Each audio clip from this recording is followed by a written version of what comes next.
So today I'm finally going to make that carbonara that I said I was going to make from Boar's Head a little while back. I started to make it last week, but I didn't have the sausage that they called for because I didn't expect sausage.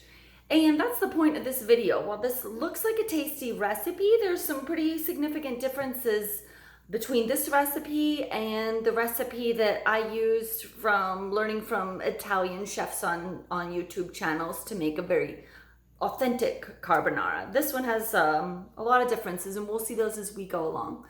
So let's go over the ingredients for this Boar's Head carbonara recipe first. See if you can spot any of the differences between what I used, if you have saw my video, or if you know what authentic carbonara is, and what Boar's Head recipe calls for. Okay, so first of all, 1 pound of dry spaghetti, okay. I like to use thick spaghetti, whatever. 2 tablespoons extra virgin olive oil. 1 package of Boar's Head diced uncured pancetta.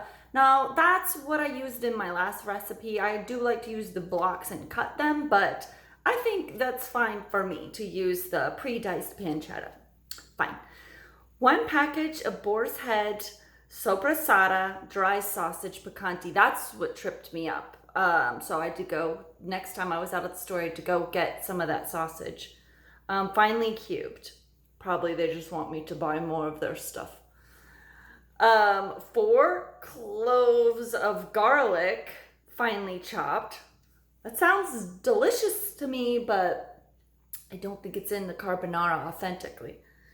2 cups of Boar's Head Parmigiano Reggiano cheese, finely grated.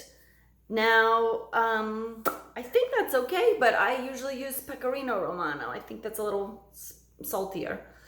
2 large eggs. 1 package of frozen peas, heated and drained. I think that would be a beautiful color, and it's probably popular with Americans, but again, that's an ingredient that I didn't see on authentic carbonara recipes. And then salt and pepper to taste.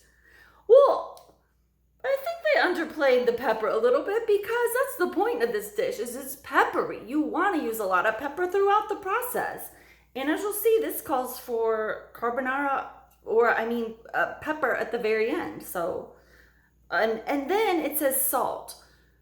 So we're talking about a dish with pancetta. Then they added this sausage. That's very salty in itself. And the cheese. Parmesan's a very salty cheese. I mean, if you use Pecorino Romano, that's even a little bit saltier, I think.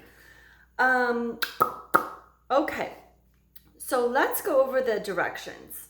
Important.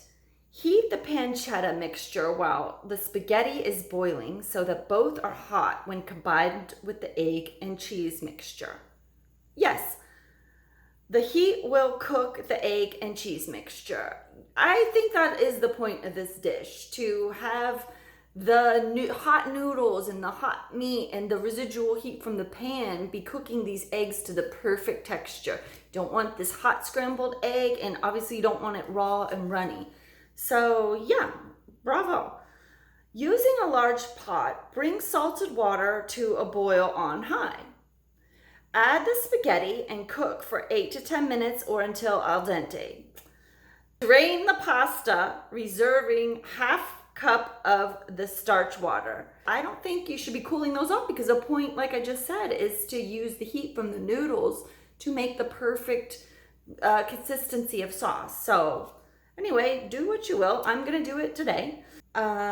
Meanwhile, also, I do reserve some of that starch water because I see that when I add some of it, it does make a nice creamy sauce. So it's nice to have that starchier water from the boiling pasta, a little bit of that on hand.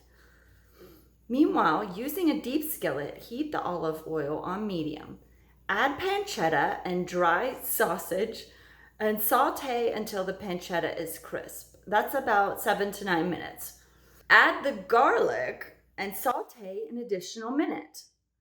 Add the hot drained spaghetti and toss to coat for an additional 2 minutes. In another bowl, beat together the eggs and cheese. Remove the pancetta spaghetti from the heat, add the egg and cheese mixture, and toss the eggs until the eggs appear cooked. Add peas and toss. If needed, thin out the mixture with the reserved starch water. And salt and pepper to taste. Serve hot, sprinkled with additional cheese. Okay. I did enjoy this dish, but we'll leave it up to the Italian chefs to judge whether this is authentic carbonara or what.